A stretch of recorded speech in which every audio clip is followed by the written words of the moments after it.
Do you believe in the existence of extraterrestrials?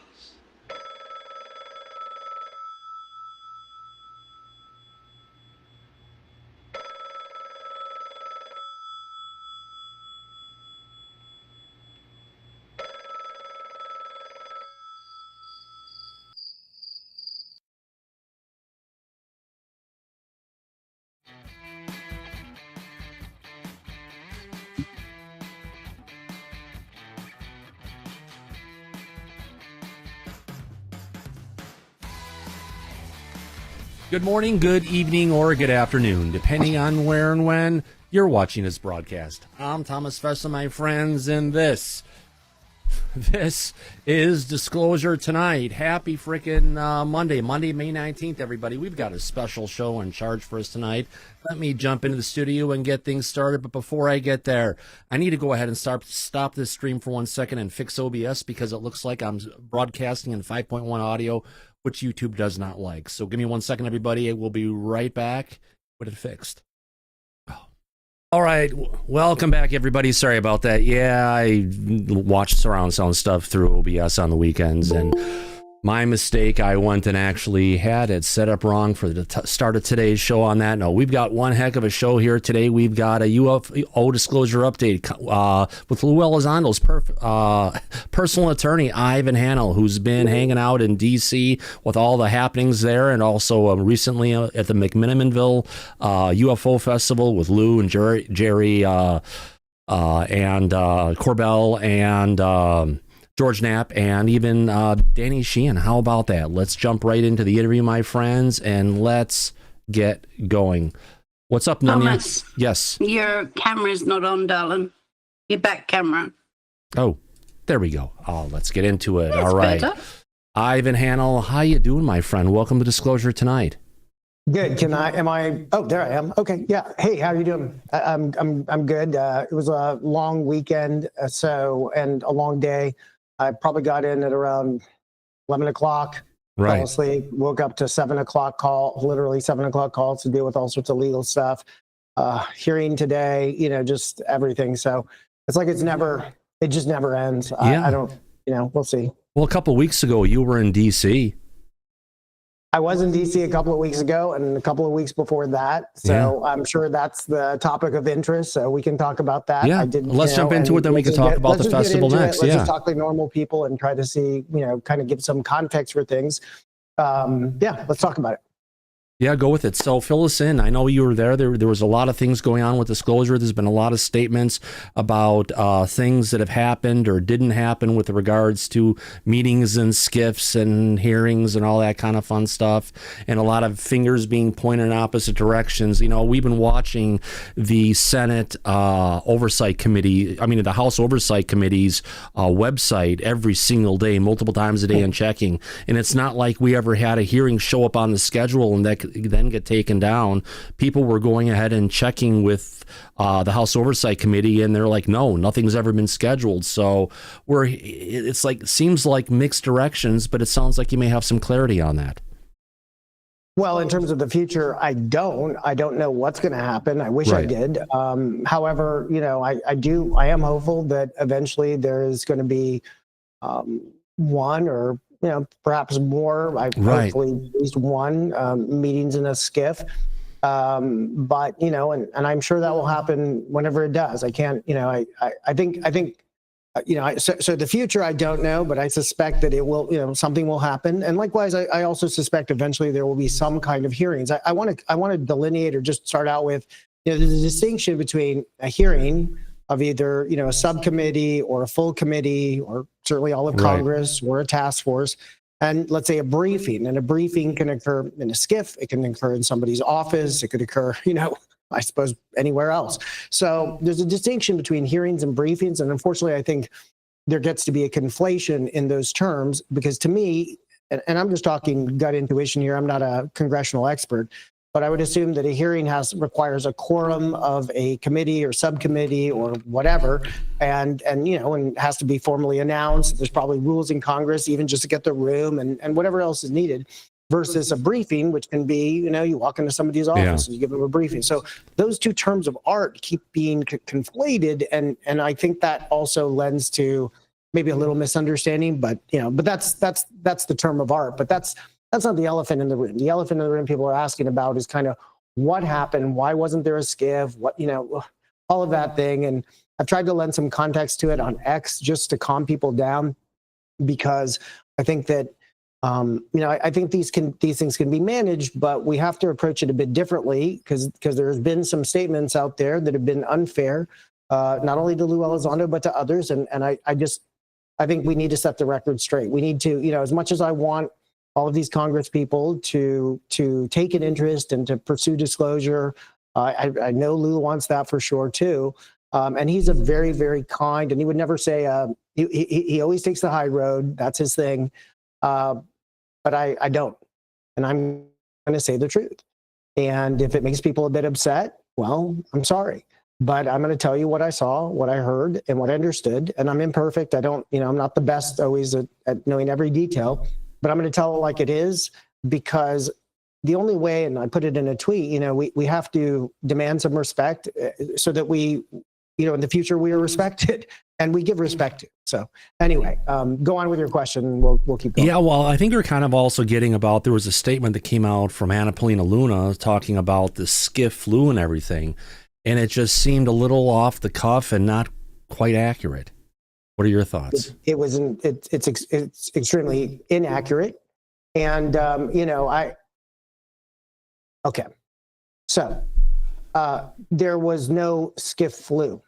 And let me again lay out all the predicate facts in order to understand what really happened. In March, forget the date exactly, but in March, me, Lue Elizondo, Chris Mellon, and some others went into just a regular meeting in Anna Polina Luna's office. It's a very nice office. She had most, if not all, of her staff. Eventually, Burchett's staff walked in, and Burleson's staff was there too. So it's a large number of people in a medium-sized room. And everybody was very, gracious and so on. And as I said before, at one point, Representative Luna heard and spoke to Mr. Burchett or Mr. Burleson. They were sort of, in the room, and suggested that people meet in a SCIF. Now, unfortunately, I wasn't taking notes at the time. I have to be honest. My tendency when I enter an environment that I'm not, perfectly familiar with, is to what's the saying? Stay, I forget, but it's like stay quiet and be thought an idiot and speak, and then have it confirmed. And so I stayed pretty quiet. But Miss Luna turned to Mr. Burleson, I believe. Yep, there it is. And Mr. Burleson, and then she suggested that everybody get into a SCIF. Now, there might have been a little more explanation by her about what was to be in the SCIF. I unfortunately, I just don't remember it all. However, I remember thinking at the time that it was, that was a very limited explication of what was to be accomplished in the SCIF, who was to be there. There was a mention of the time frame, which would be late April, but I mean, what's that? The 21st, the 27th, the 29th? I don't know. And people in the room were excited to be there, I think. And, typically Lue is particularly, he's fairly deferent to Congress and to the representatives. He's extremely polite. So, he agreed. He would certainly, said he would do everything he could to make whatever they wanted happen. And Christopher Mellon is ever a gentleman. So, they talked about various things. But the point is that the first mention of a SCIF happened in March. It was not a clear elaboration. It wasn't like, here who needs to be there, here's what we need to do before we get in there, here are the topics or the agenda, here are the questions we want, here's the goals to be had. It wasn't like that. It was very, seemed to be sort of an off the cuff, and probably it wasn't off the cuff, probably it was planned. But the point was, there was an idea that people would get into a SCIF, something would be discussed. The people in the room, at least at the time, appeared to understand the concept. I don't know that any of them actually understood the specifics. And that frankly is one of the problems when people become too deferent to saying, well, wait a minute, what is it you're trying to get out? Who do you want me to bring in? What are you looking to have happen? Now, again, because the contents of what's supposed to happen in the SCIF are themselves confidential or privileged or whatever you want to call it, there's a limit to what people who are not able to hear classified information can hear. So there's a little bit of a mixture there of how deep you can elaborate about what was. But they should be able to come up with a rough agenda with big sweeping points. I'm sure there was one, but I'm just saying that at the time there wasn't much given. It was just this idea, or it seemed to be a concept. There was some further explication, which I really don't remember, hearing. I wasn't taking notes. I was kind of just getting a sort of a temperature of the room. And, I heard that and I said, okay, I guess I'm going to have to come back here in a few weeks and hopefully there'll be further details or agenda because, how long are you going to be in the SCIF? In my mind, when you are taking testimony for, let's say, individual witnesses, and I'm talking about actual testimony. So this is different from a SCIF, which is not testimonial. But the point is that I was thinking, there were questions I had. Like, it's great to have everybody collaborate, but if you're really focusing on individual people or individual pieces of testimony, you don't want one person to sort of contaminate the thinking of another person. So I didn't know if it was going to be individual people first, a group later, or everybody was going to get. But in any event, there was a general proposition that there would be a SCIF, that it would happen in late April, date unset. And that was it. So that's what I left with left the room with in March. So just a sort of a concept. Right. So it was there. There's a concept of it. Things didn't come together as it was planned, but in the end, if it needs to come together and happen again, it shouldn't be a problem to get all the ducks in a row. Well, wait. So yes, that's true. But then so then there was this plan for it to happen. Lue Elizondo, I think he had his own vision of what might be beneficial for the members to hear. So he suggested maybe who might come and all the details, and gave some sense of things.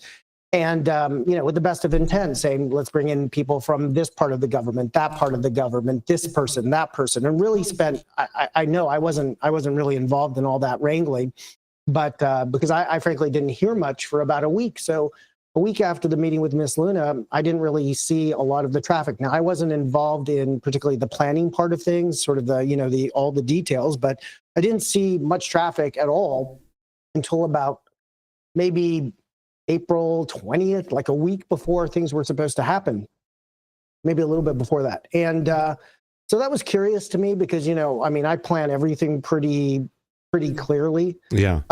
So I was a little surprised, frankly, but in any event, I think they began in the process, they began figuring out who's going to be there. I don't know if they had allocated time or any of these details, and certainly the substance, again, it's classified, but I think it was all set. And, in the week prior, there was some discussions about, who had, which of the people attending had a particular security clearance or from, I don't know all the details, but there's a coordination process with the House Sergeant of Arms and the House Security Committee and the representatives and the government people. Like, it's a thing, right? It's a thing. It's a collaborative thing. People need to get permissions or exchange. It's a whole thing. And I wasn't, I didn't see all of that traffic. I saw some of it, but I'm not paying, I have a real life too, so I can't pay attention to every email.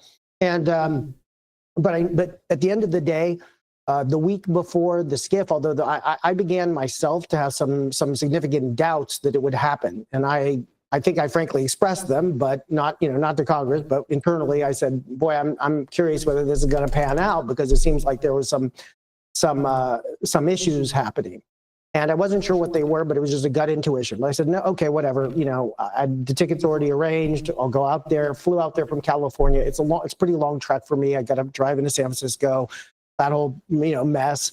Fly into DC. I land in DC on Monday, probably around 5 o'clock. Probably around 6:30, I find out that the SCIF has been canceled.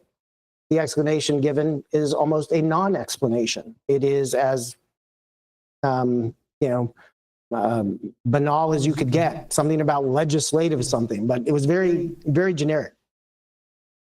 Then I began getting, well, why? I was a little frustrated, obviously. I think everybody was. I mean, not terribly so. There was still an opportunity to do some things in DC and participate in the science briefing, which was, later, but that's a public thing.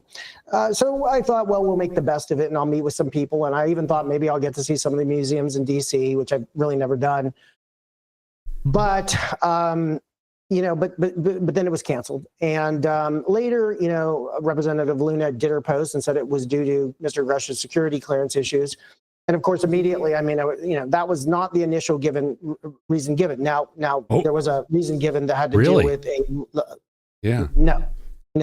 original reason that was given was about there was some bill that was being voted on. I think it had to do with the defense. I don't know what it was, but there was something going on legislatively. I actually looked it up on Google. I was just saying, okay, well, let's see if that's true. And there was something scheduled for that Tuesday. But then it brought in my mind two very basic questions. If you knew this was happening on Tuesday, well, why did you schedule the SCIF meeting for Tuesday? And second, if Mr. Rush had security credential issues, well, why didn't you just tell us that in advance so that people could make maybe, refundable flights or we postpone it until when there's more assurance that whatever is required to happen will happen. So that was the truth of it. It was not, and so it was only afterwards, a day or two later, Representative Luna, put out her tweet saying, well, this is, it was postponed because of that reason, which wasn't the first reason we heard. And to be fair, I did speak briefly to Representative Burleson. By the way, he's a terrific man, very, very nice person, very direct, very humble, very smart. Don't underestimate him. But anyway, so he was apologetic. He said, I'm sorry, there was a snafu there with the scheduling on Tuesday. And, there were these other issues with Mr. Rush's security clearance. And, look, these things happen. We have to also understand that not everybody is perfect, right? Like, you got to say, well, that is frustrating, but we understand. Let's move forward. Let's reset. So remember, again, despite being very disappointed because Lou made a tremendous amount of effort, it's not simple to convince people, call people, convince them to change their schedule, their plans, for weeks out, and then all of a sudden have it pulled right out from under you.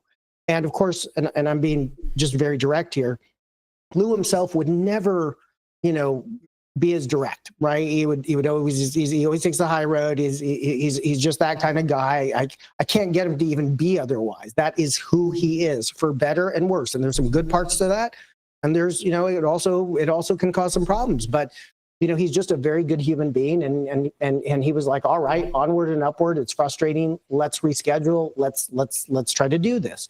But really thereafter, there was at least, again, I wasn't necessarily included on every communication, or probably most of them, frankly, but there was really very little sense of when it would be rescheduled. And then the next day was, so we tried to make the best of the time. Lou went and did some visits in the House and the Senate on Wednesday. There was the UAPDF science briefing on Thursday. And by the way, I'm just going to tell you something that nobody knows, but I'm just going to share it. So I'm a lawyer. And also I have friends who are professional athletes or who train professional athletes. And I'm just going to tell you where I'm going with this. The day before a major event, like let's say a science briefing before Congress, you generally don't have that person, the athlete, the lawyer, whomever. Like the day before a hearing, an oral argument, I don't do anything, right? I don't go out. I do the same thing I do every day. So if I go to sleep at 9 or 10 or whatever it is, 11, I stay on that schedule. I don't do anything unusual. I don't go out to a party. I don't, go see friends. Whatever it is I normally do, that's what I do for the next day. And the same with athletes, right? Like, if some athletes, Dennis Rodman could probably party the night before and go go get 20 rebounds or whatever. But most people, when you're preparing a witness for trial, when I have to do an oral argument, I did an oral argument today. I did an oral argument on Friday, right? Flew into Phoenix. I was there. I did not do anything the night before. Unfortunately, Lou was scheduled for pretty hectic schedule in Congress with some meetings, and then there was a dinner that night that lasted quite late. And by the time I think he got to his daughter's location in Maryland, where he was staying, it must have been nearing 12 o'clock. And then he probably didn't get to sleep until 2, and then had to wake up. And remember, you're not getting great sleep the night before a major event where you're a moderator. So frankly, his scheduling was very, very heavy. And I think regrettable, because normally Lue is one of the best speakers impromptu I've ever seen, but he wasn't on his game 100%, right? He was tired. And people don't understand. I mean, to me, that's a very basic snafu, where you say no, so let the athlete, let the person get some rest. But in any event, that didn't happen. So, it was a series of difficult things, right? Lue wanted to have this SCIF happen. Christopher Mellon was heavily involved and did his best. He had come from an international trip, cut that short, came back from a long distance, okay? Everybody's making their best efforts, absolutely their best efforts. Please believe me, there is no desire but to facilitate whatever can be facilitated, before these representatives. And by the way, I mean, for all the problems people have, well, that's who we have right now. And they're good people, most of them. And I think they have good intentions. However, the reality is, the canceling of the SCIF was entirely on Congress. It doesn't mean that, you hate them, you don't. Does it mean you want more planning, a little more sense of respect for the people who are putting their time and effort to get things done? And again, this is all pro bono. Nobody makes money off of this. There's no grand design here. There's no sponsor, right? So yeah, it was disappointing, but in my mind, even though it was sort of a setback, I didn't really, I was like, okay, well, it'll just get rescheduled, and that was my thinking. Days pass, and of course the community starts, frankly yapping about, who canceled what, was this reason? And I get it, right? It's because there's this desire so strongly to hear something positive from Congress, that they're doing something. I get it. I understand. But what then happened, and most recently, I Matt Laszlo, great. I mean, first of all, I think he does a great job. I mean, kudos to that guy for trying to create, first of all, his Ask a Poll, like all the website stuff, that's great. I mean, good, I think it's really neat how he does that. And I'm a subscriber to his year-long thing or whatever, because I think you got to support people who do the work. And he's up there in Capitol Hill running around, trying to catch these people in hallways, outside of rooms. It's not easy. I mean, I'm going to give him, okay. So he goes out there, and then I hear this snippet, and then I hear this stuff about SCIF flu, right? SCIF flu. Now, frankly, and sorry, I'm going to keep going. That's pretty insulting. That's pretty insulting. First of all, I think that was meant as a, sort of a flippant comment, let's say, about, these people had the flu. But I'll tell you, and I'm not going to go into details, but yes, there was some illness there, but Lue wasn't ill. But I mean, just the point is that, and I'm not going to go into health issues, but I would just suggest to you that if somebody did have a health issue, to deride it is ridiculous. Okay, straight up, that is nonsense. Don't treat people like that way. So I'm not happy about that. But then, second of all, I mean, it was just nonsense. That whatever SCIF was supposed to happen next, I guess it was last week or whenever it was. From my understanding, I was told that there was 2 days notice given. I mean, if you have to travel from nowhere to DC, it's pretty hard, right? Yeah. And you can't just drop everything. What about your pre-existing calls and commitments and meetings and plans, whether it's with family or with business or other people you promised? That's not the SCIF flu. That is honoring your past commitments to others. Yes, want to go to Congress, but there has to be some mutuality of respect. Yeah. So to be said that there was a SCIF flu is just simply wrong. Right. And I don't like that statement, because it suggests that the people were, playing hooky. Nobody was playing hooky.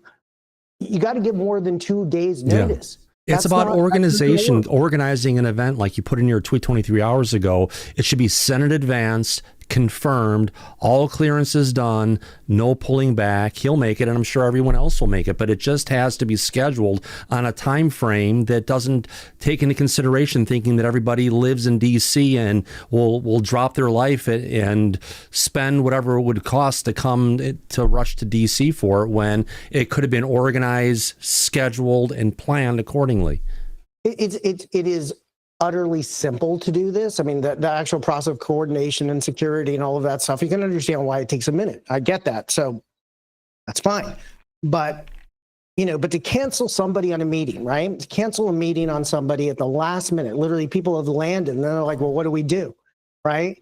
And then to later say weeks later, oh, we gave you a day and a half, 2 days worth of notice. Can you be there? And when you say, no, I just can't, that's not convenient. I've got these other things going on.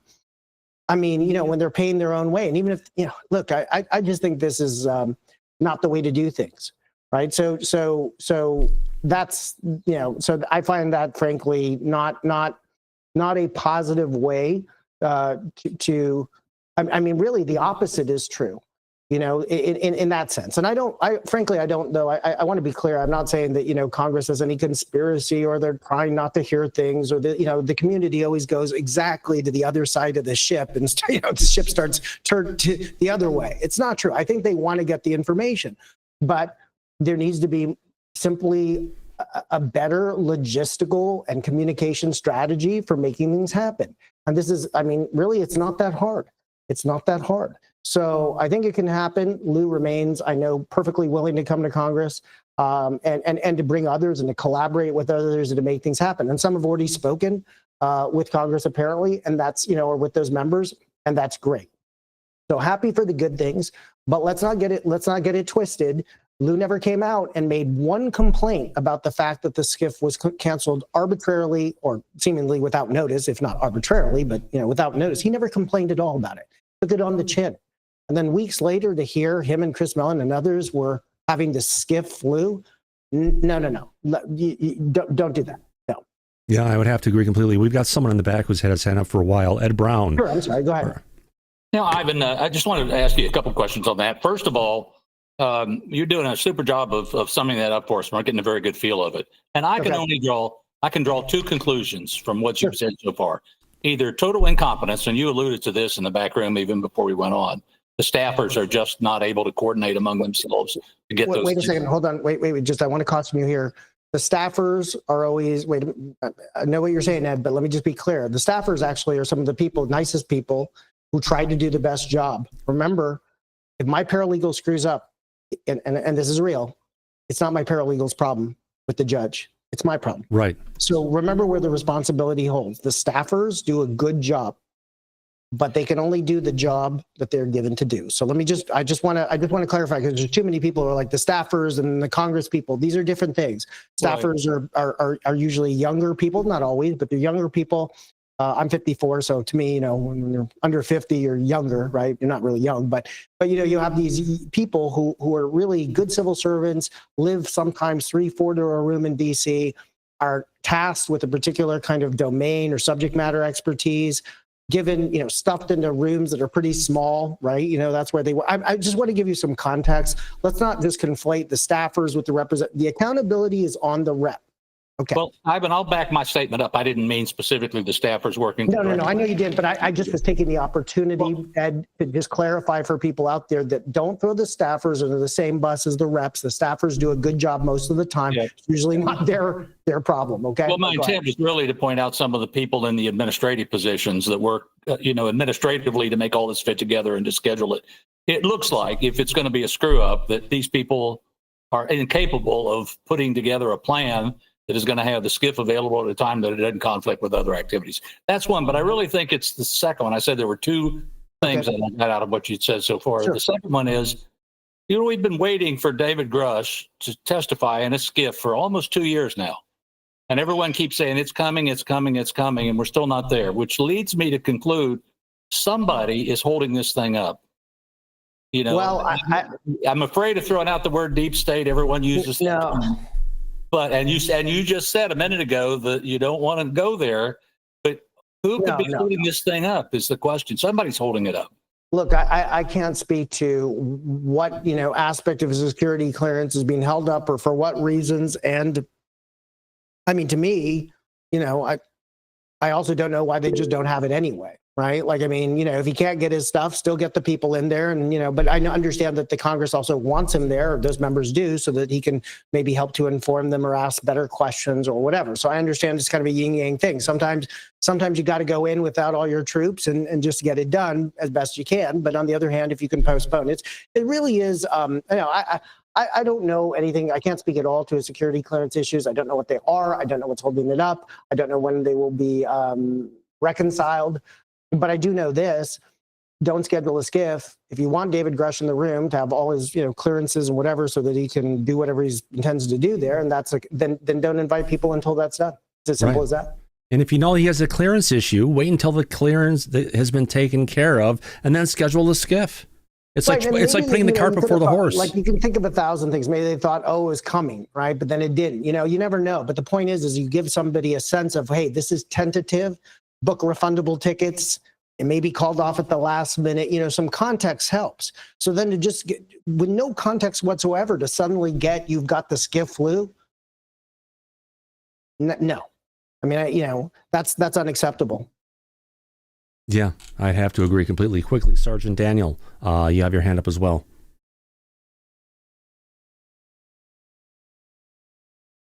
I guess not. I can't hear him.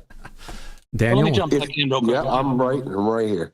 So if Lue is you're Lue's attorney, and now everything that Lue says has to go by a panel or a bunch of people or two people, and my question to you is has he said anything that they said nope, you can't talk about? So in essence, is he making statements that are already okayed, and does that mean that we're just getting stuff from the government through him?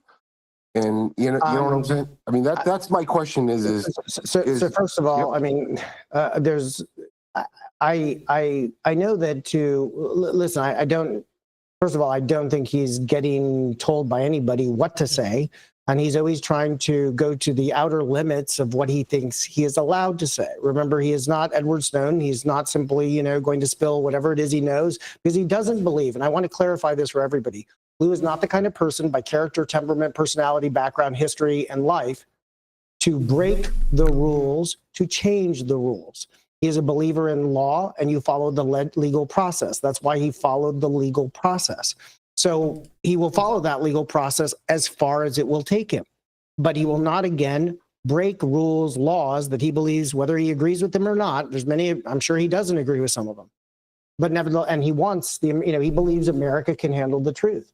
But just because you believe America can handle the truth and you feel that some of these rules are unfair doesn't mean you arbitrarily make yourself king and break them. Now, if somebody else wants to do that, that's on them with whatever consequences, whether you're a hero to some or a villain to others, right? Look at Edward Snowden.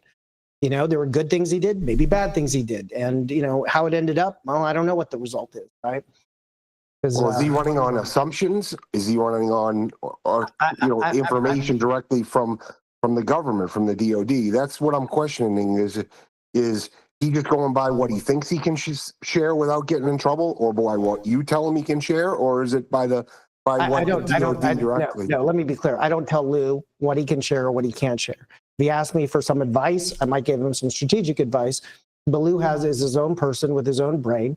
And I respect my client, and he's got a, he's very sharp, and he knows he knows what he thinks the limits are. He's explored that process, starting in 2017. So it's not up for me to come and say, hey, Lue, I don't get into that. And he doesn't share with me classified information, to my knowledge. I don't think I've ever received any, and I don't plan on asking for any either. So I'm a little bit different in the sense that, unlike so many in the community, the issue, I see this whole issue probably very differently, because A, I'm not an experiencer. I am fascinated by them, but I'm not an experiencer. And B, I'm really in this just for making Congress and our rule of law and our democracy right. As to the issue of UFOs and UAPs and NHI, it's very curious for me. I mean, I am interested in it, don't get me wrong, but that's not predominantly why I'm here. I'm here to I think we need to take care of us. So I can't answer. I don't have simply the knowledge to know where Lue is on the spectrum of how close is he to the edge of something that's classified, because I don't know what the classified information is, and therefore I don't know how close he approaches it.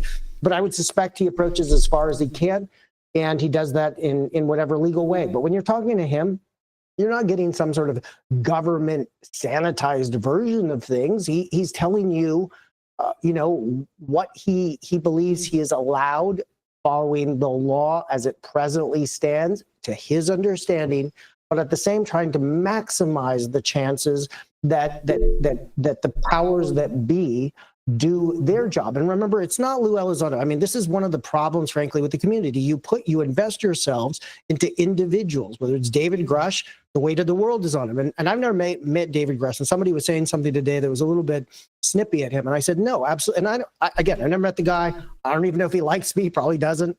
But either way, whether it's David Grush, Lue Elizondo, or anybody else, they cannot do the change, you know, and I've been trying to say, you know, this is your battle, but it is Congress's battle. It's not Lue Elizondo's personal battle to make disclosure happen. It is, I mean, he feels that way, I think, but you know, in reality, if we're dependent upon Lue Elizondo and Dave Grush and these other people, that's a very precarious strategic position to be. You know, that's too much for one person or two people to put on the weight on it. So we need to get away from these individuals, or even this new guy, Matthew Brown, or others, or Jake Barber, or whoever it is. And we need to start going into looking at putting responsibility back on the systems of government which are responsible for doing this. This is the members of Congress, right? So to me, I'm sorry, sir, but I can't tell you, you know, there's no truth to the idea that Lue is hiding things from you or intentionally deceiving you or is being controlled by puppet masters. I mean, good luck controlling that guy. I tell Lue, you know, he's funny. He's like, I tell him, you know, he was the reason the retractable leash was invented. He's just always all over and he has too much energy and he's doing too many things. And I think that's sometimes going to be tough, you know, but I can tell you that he has utter goodwill and belief in disclosure. You don't dedicate 8 years of your life to this project, which is filled with stigma, and there's, you know, just a lot of hatred. You know, I mean, even if you mean the best, you're often perceived of in the worst. This is why, by the way, as frustrating as it is with Congress, I'm not going to attribute to them nefarious motives. I think it literally is a snafu of coordination, a lack of communication. That's all that it was. And so it means that we can regroup and have a SCIF happen, and they can have whatever hearings they want happen. You know, we need to just go back to take the temperature down. And I'm not trying to take it up by getting angry at Congress, but I am saying that I think it is very unfair, especially when you consider, you know, the goodwill of not only Lue, but Chris Mellon, smart person, very strategic, very thoughtful, very cerebral, very diplomatic. You know, to suggest that he and Lue had this SCIF flu, and Dave Grush too. I'm sure there's a reason why, you know, he also apparently wasn't able to do something. Well, it doesn't mean that Lue, Dave, and Chris are bad people. It means that they have lives, they have, you know, physical conditions, they have things they need to do. We just try to treat them right. So sorry to go, but expansively, no, Lue is not some secret agent being told what to do or constrained. He's following the law as he believes it stands, whether we agree with it or not. I respect him for following his principles. If he were willing to violate his principles for someone else or for some pressure, I would be not so interested in helping him. I want people to live according to integrity, even if I disagree with what they believe. You stay consistent with your own integrity. So he's a person of integrity. So is Chris Mellon. It's unfair to tarnish them with this SCIF flu nonsense. If but anything, the responsibility falls on those guys, those people. All right. And I think things can happen, but please don't tarnish them unfairly, you know. And I think one of the problems, the last thing I'll say is Congress, you know, and obviously I get heated about this a bit, but you know, people are so deferent because we have so few representatives, and that's really the key liability, right? Like, how do we go beyond just Burleson, Burchett, Luna, Begich, Garcia? How do we get new members of Congress to be invested in this, particularly in the House? I don't know what's going on in the Senate, frankly, but I think there's still interest, but it's sort of tempered a bit, is my sense of things. But we need to get new members, and that means we need to, instead of blaming everybody and focusing on this and that and the other thing, we need to collaborate between organizations, between different people with different groups and ideologies and beliefs. We need to work together, not apart. And Congress is doing a pretty good job, but they could do a little better. And certainly, if you drop the ball, don't blame the other guy. That makes absolute sense, my friend. Back to Ed Brown. Yeah, I'm going to go for round two, Ivan. Sure. I am agreeing with everything you're saying. I'm not blaming Lue. In fact, I think from what I've seen reading his book and listening to him on probably 100 podcasts, he's a straight shooter on this. He's not going to break that oath. I guess the question I would then ask is, and it's a repeat of my question, but I'm phrasing it a different way. How can we possibly understand how this has not occurred in the last 2 years? It'd be like an analogy would be, let's say your house catches on fire and you call the fire department and they say, we've got your request, but we don't have the hoses right now, or we don't have the fire truck, or we'll get back with you when we can get the players together. And 3 weeks later, they show up at your house. Well, let me answer this way, though. Your analogy has an issue, which is this. What happens if most people go to your house and they don't see it on fire, right? They don't see it as a house on fire, at least Congress, right? Most of them, they don't know. I am telling you wait, let me just finish this one point, and then we'll go into it. What people in the community don't know, look, I'm not going to get into a very long, and I'll do this briefly as I can, because I think most people don't have control over their own lives, right? Because we're so stressed and busy with work and earning money and confusing media and all this other stuff. I think that people assume that there's somebody else out there who is totally in charge of all of this. And again, with respect to what I described as a cabal of people who may be sort of keeping this information from this, yes, I would suggest there probably is one, okay? I don't know that for a fact, but I'm assuming that there is. However, to suggest that Congress as a whole is sort of institutionally knowledgeable and has conspired to prevent this thing from happening, the reason your metaphor fails is because they don't see your house is on fire. They see you telling them and screaming about the house is on fire, but they don't, they're looking at your house and they're like, I've never seen one of these things. So to be fair to Congress and the other members is we have not, as a community, despite all the interest in, the tens of thousands of people who showed up to this wonderful festival in Oregon at McMinnville, sponsored by McKinnon's. I think I butchered that word, but it simply is the case that Congress does not know. And what would be great, and I'm calling for this, even though nobody will listen, because nobody listens to me, frankly. But if we got all the big organizations together, those 501c3s, 4s, whatever they are, and all the people together and say, look, we're going to join together and commonly hire, somebody to be a lobbyist to go and represent our case. Because what ufology is missing is like a chamber of commerce, like a unified organization to go to Congress and have somebody go one by one to the members and make repeated meetings and send information and convince and so on. And if we did that and eventually got our numbers up from 4, 5, 6, 7, to 77, 177, there would be no problem. This would go through. But we're reliant on just a small group of people. So well, I agree with your response to my analogy. I agree with that. The question I would ask then for you to ask Lue is, tell me the honest truth. If the Congress knew what you know that you can't talk about, would they make an immediate change of direction? I absolutely think that whatever it is Lue knows, and I can't speak for him because he's never told me and I don't ask. And, I mean, maybe some little things, some curiosities, but I mean, I really don't, I think that it is clearly the case that whatever Lue appears to know, he believes it is important that the American people know, but he wants to go through the institutions of government, which is Congress, right? Because Congress represents the people. The executive also, in his opinion, is disposed and is positive towards disclosure. However, again, I'm not sure everybody in the administration really believes they're UAP.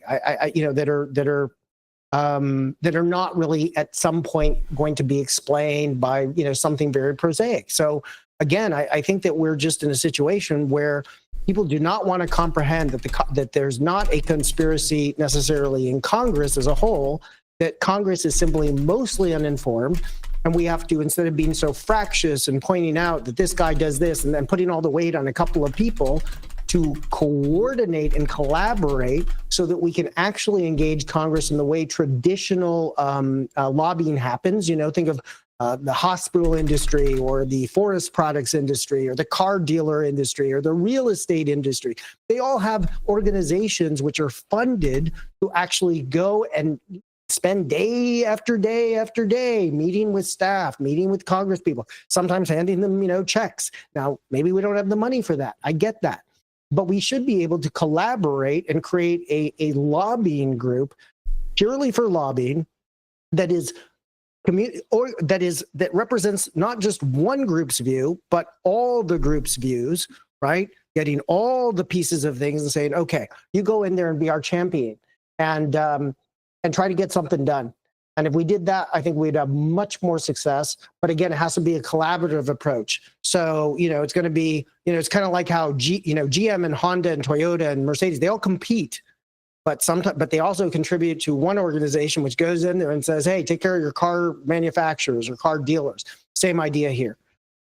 I think that we'd have a great profit from that. But I don't know if I fully answered your question, but I just want to really address the idea that Congress is not under some conspiracy. It's a conspiracy of ignorance.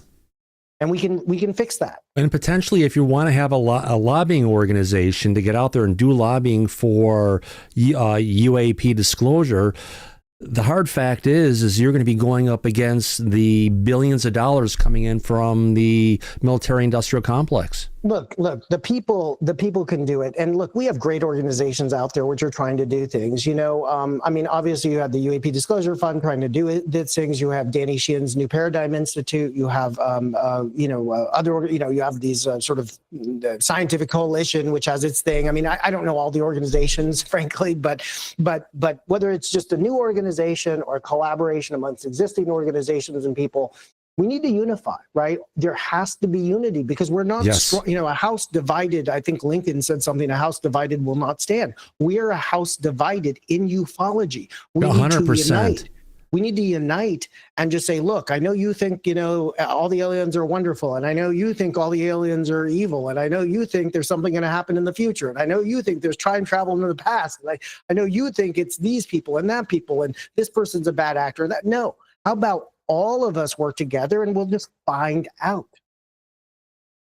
Yeah, I couldn't agree with you more, my friend. Absolutely. Tia, your hand is up. Hey, Tia. Hi, Ivan. I just want to say, I think you do a great job of making sense out of a really complicated situation. So thank you.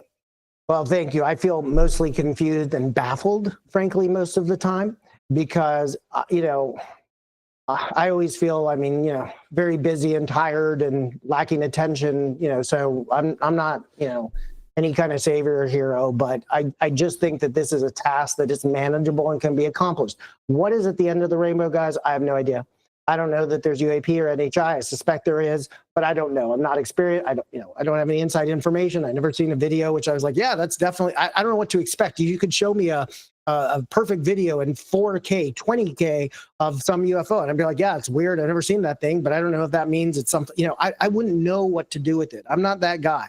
But I do demand accountability from my government. That's the point. And it's not just accountability for UFOs. There's accountability for 1,000 things that frustrate me, right? Like I'm angry at a lot of things, frankly. The mistreatment of animals, the fact that we don't have child support enforcement across the United States, the fact that our food is full of nonsense, the fact that our government can't seem to be accountable for its spending, the fact that there is no planning. There's, the crime and safety and children, who's taking care of children and mothers and single parents. I have 1,000 issues I could go off on that I'm passionate about. And I'm very much a centrist, right? Like people politically, I'm not right. I'm not left. I'm the last, me and few other people are sadly sitting on this narrow ledge they call the center. Right? Yeah. We're about to fall off all the time. They used to call us independents a long time ago. Well, the independent, yeah, maybe so. Maybe I'm an independent, but I don't want to be. I want to have a party. It's just both of the parties have kind of gone a little bit too far in either direction. I don't know where the parties are. Plus, they changed their. I don't know what's going on politically, but I'm a centrist. I appreciate you saying that, ma'am. I try my best to give sort of a common explanation. And all I can tell you is it's not as bad as you think. It's not a conspiracy, or it's just a conspiracy of ignorance, really. But it's also not, it's not great either, right? So we gotta kind of take this. I'm just glad you're there to defend Lue, because I think he's unfairly attacked sometimes. Oh, he's always been on attack. Lue is his own worst. And I think. Yes. I think he's attacked unfairly sometimes. Like with that picture, he said, I have not vetted this. I don't know, what this is. Look, he said it plain in English. So I don't understand where that miscommunication went. Delegate. I agree with you, ma'am. I have no idea. But, I can see it, to be fair, right? To be balanced on both sides a bit. I could see where somebody would say, well, wait, does he really say he thinks that's a UFO? And then they're like, well, he said something. I get where that idea comes from. I'm not discounting that, he was perfect. But I will say, so maybe he could have been more artful in his speech. Now, the point is the photo, it was just a photo. Something handed to him was recent. He's like, okay, maybe I don't know what it is, but I'll present it as an exemplar of something that should be put into some database where all the data is collected, collated, analyzed, and then most of the time, I'm guessing nearly all of the time, it's going to be something that's prosaic, but not always. Yeah. And those are the exceptions that we need to look at. Now, but I will tell you that if he was a bit inartful in his words, right? Because he's usually an artist with words. He's usually very good at explaining things. But that night I felt, and frankly that day after, I was so exhausted on that day of the briefing. It was a Thursday. I was the living dead.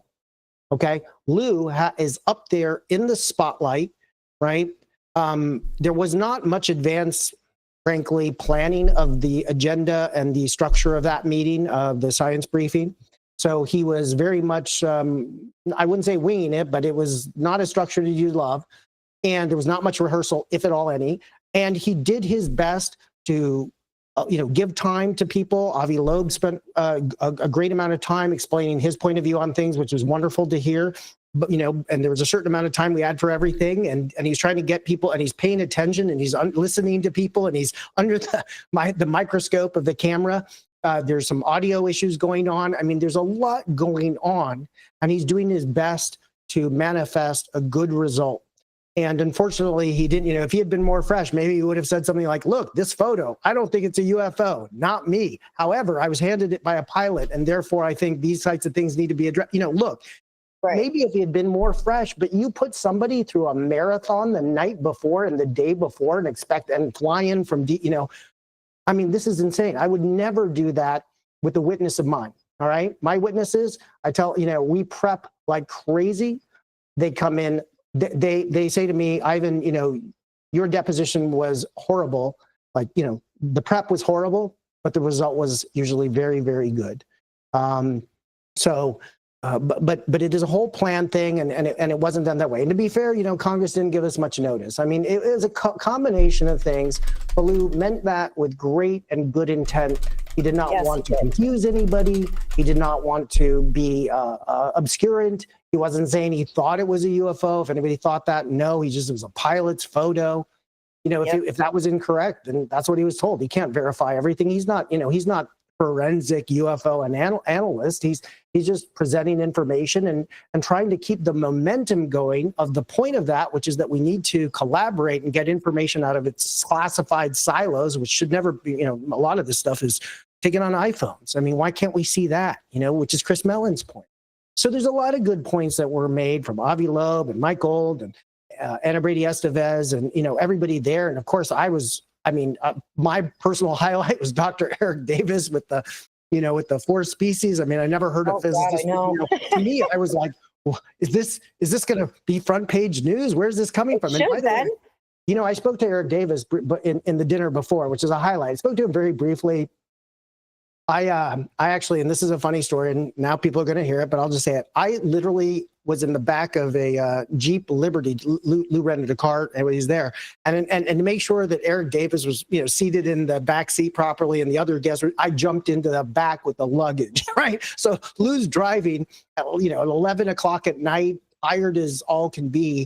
I'm in the back with the luggage because I'm small. I'm like 5'7", and it was actually good for my back. My back is a mess, so being seated that way was actually good for me. But it was it was a crazy time, But to hear Eric Davis say what he said, he was I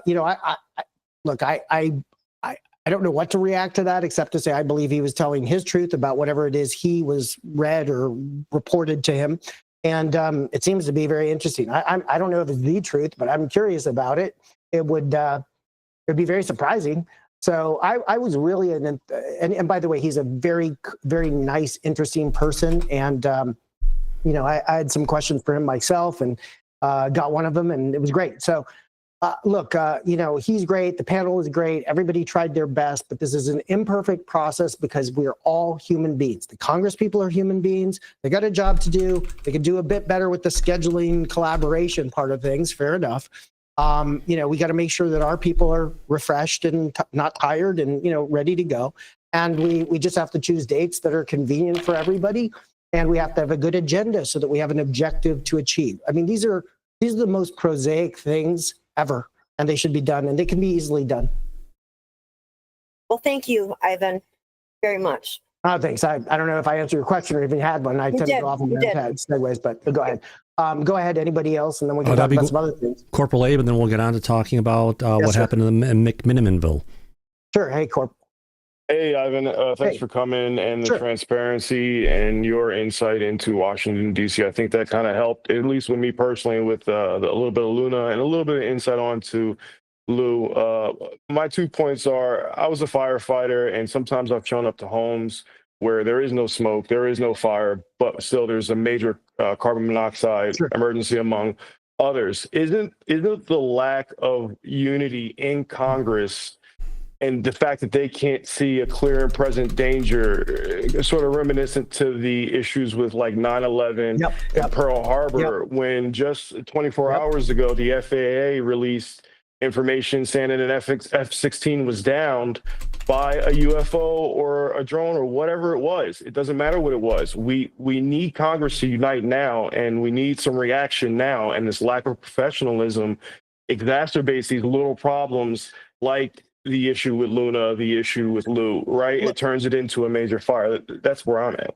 Okay, look, so first of all, as to Representative Luna, I respect her position as a representative. I think, I'm not happy with the comment, but nevertheless, I think she is an advocate for disclosure. I assume, I believe, and I'm going to take it in that spirit.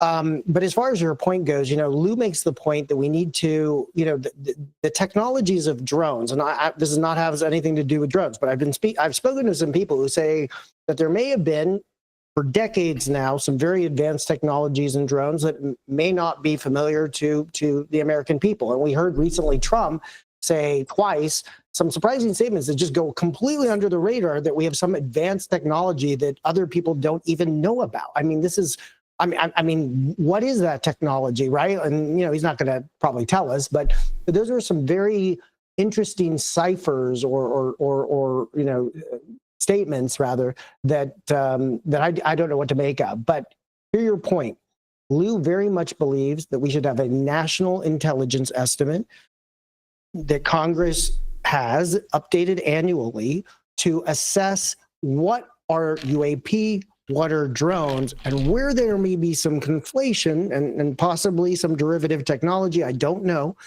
Again, this is my speculation. I don't know. But he proposes this idea. Now, whether Congress will take that legislation and do anything with it, I don't know even if it's been communicated, because obviously there have been some issues. So you have to give it to somebody to then look at it and say, okay, we're going to introduce this. And, and there may be other points of view which don't agree with the national intelligence estimate, and we'd have to hear those points of view too, right? But the bottom line comes down to is what you were talking about, which is this significant issue, right, of the technology of drones. And then maybe saying, well, not only do we need to know about these drones, whether they're sort of advanced technology or just present day technology, and then where those combine and flow with UAP, and to deconflict and to classify those things or categorize rather, I think is really important. And I think Lou does too. And that's why he has this idea. I think you look at the warfare and, as a military person, or I don't know if you're serving still, but no, okay. I'm retired. Okay. Well, the drones in Ukraine, who would have imagined that, cheap little drones, would make all your your 60-ton tanks irrelevant almost. We're going to enter a world of almost Star Wars where these machines are all doing the combat, and maybe everybody's in a, I don't know what's happening, frankly. I find it, I don't know what to think about it. Isn't that more of a red flag for Congress? Let's put aside Luna, who I'm a big fan of, and Lou, who I still have faith in. But let's put aside those individuals and just point the fact that the congressional leaders that we have elected when are they going to raise the red flag so we don't get into a 9/11 Pearl Harbor situation? Listen, whether it's with UAP or with any, whatever it is, I don't know, but I 100% agree. And I know that Lue takes this very, very seriously. This is a concern of his because he's principally concerned about national security and keeping America safe. And again, that's balanced by openness, right? We didn't win the war because we were the best at keeping secrets back in World War II or in any of our conflicts. But when we don't collaborate within government, and 9/11 is the perfect example of that. I believe the reasons that happened, it wasn't that there was no chatter, it wasn't people didn't know that you had to lock some cockpit doors.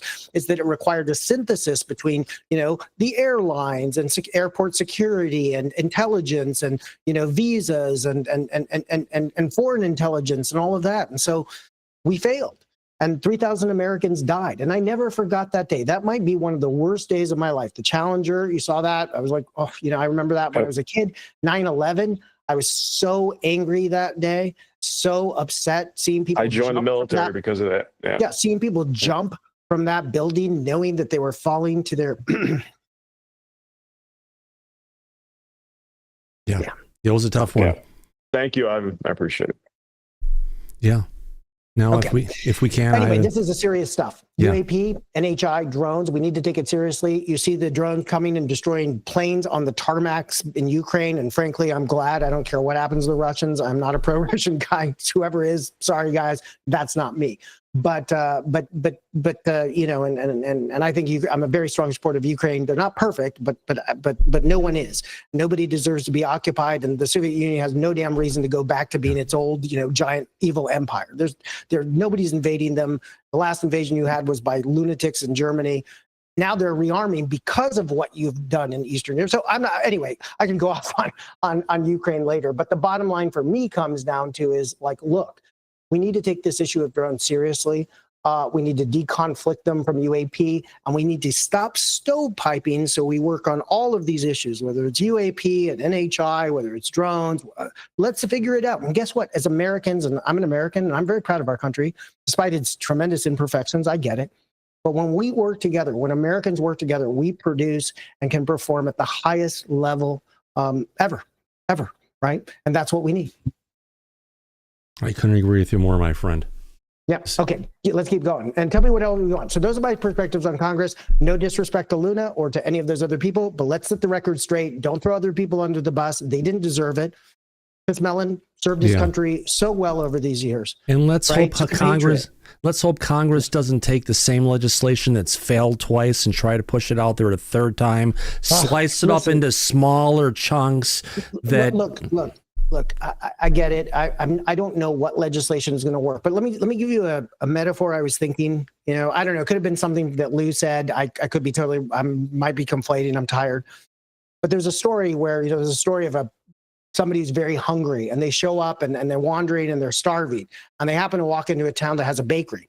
And they walk in, they're like, my gosh, there's food. And they go into the baker and they say, what can you give me to eat? I'm desperately hungry. And the baker says, well, I've got 2 loaves of bread, and one bread, is this, and it has all these, and it comes from this recipe and this tradition, and it has all these wonderful ingredients. And then and he says, but there's also another piece of bread in the oven, which has these ingredients and this history and this recipe, and you use it in this. And he says, so which one do you want? And the hungry man says, whichever can come first.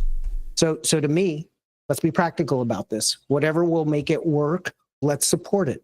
We don't have to have the perfect be the enemy. We can't make the perfect become the enemy of the good.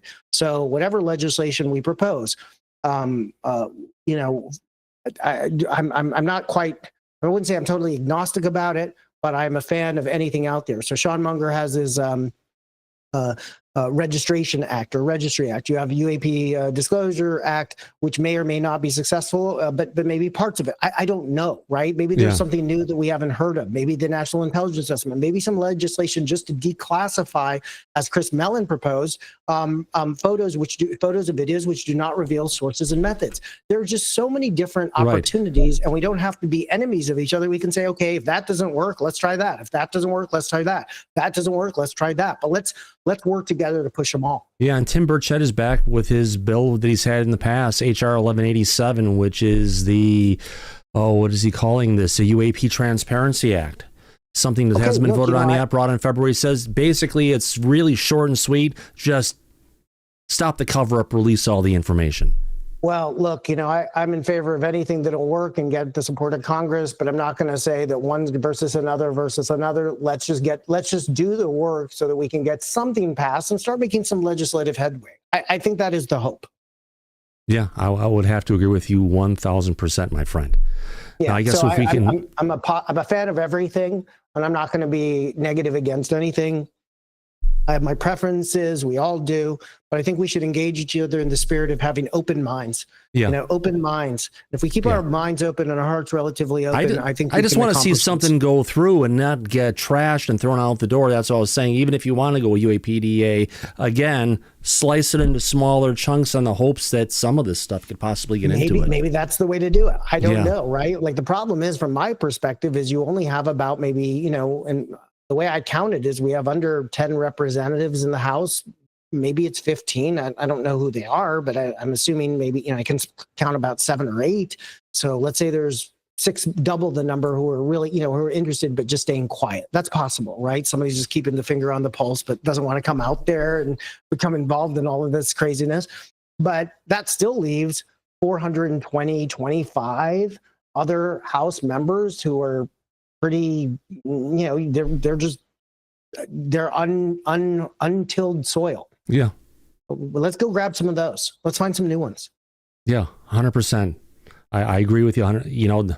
Fresh slate, clean slate. Let's come up with something, see what we can get through. Now, talking about a fresh slate, talking about something else, let's jump to the McMinnville, whatever it is, UFO Fest.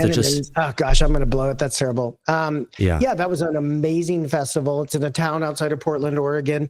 Sponsored by a sort of an entertainment. I don't know if they're like breweries and art and show venues and houses and hotels. I don't know what the name, but they're McMinnville. Yes. There was actually McMinnville's here. It's a brewery that's from So McMinnville's, that's them, and they're wonderful. And then the town is called McMinnville, so it's a little close, a little tight. And I'll just tell you personally, this is the first time I've ever been to any of one of these like UFO events. To join Lue in one of them, or I've never been to one. And there were about, I don't know, there might have been 500, 1,000 people, maybe more. I don't know, in this auditorium, and we had all these great speakers, and we'll talk about that in a minute. I will just tell you that there was a parade that happened, during midday or whenever it was. And those are some photos. Those are some great photos. Yeah, it was great. And Lue was meeting so many people. So was Jeremy Corbell and Danny Sheehan, and all these people were out there, and others, right? Yeah. And that's a hilarious. Yeah, that was a great photo. I got to, oh gosh. Yeah, they already made it into a meme. That's a meme, fine. and absolutely. Let me tell you something. Let me say a word right now. So leave Jeremy right there, and George, leave that thing on. Yeah. And by the way, whoever said cray cray, you could just go. Yeah, you know what I was about to say. Jeremy, first of all, George is such a gentleman, such a refined person, such a nice person, and George, and I'm going to talk about Jeremy in a second, but George is just such a thoughtful person. And he goes to these festivals, and I think he's, kind of retiring from the festival scene a bit, because he has a lot of projects in the works, and your energy, even at 54, I have to start looking at where's my energy? How can I manage all of that? But I will tell you this, to see one of the things that was very touching for me was to see how caring, how loving, how respectful, Jeremy Corbell was to George Knapp. It was just beautiful, and it was beautiful. And I when people say negative things about Jeremy, and he's a crazy man, which he is, to be fair, an absolute crazy man.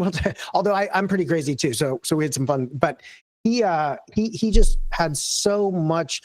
Just, you could tell the love was there, and the respect, and the teamness, and so I just couldn't be more pleased to see that collaboration.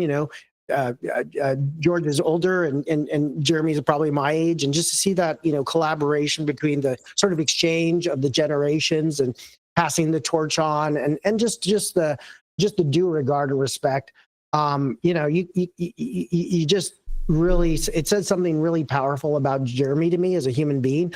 Whatever excitement and flow, whatever there may be, I'm just gonna pay kudos to that love, because that's what it's about, guys. It's not about UAP gonna come and make us love each other, NHI. This is the love that we need to have right now.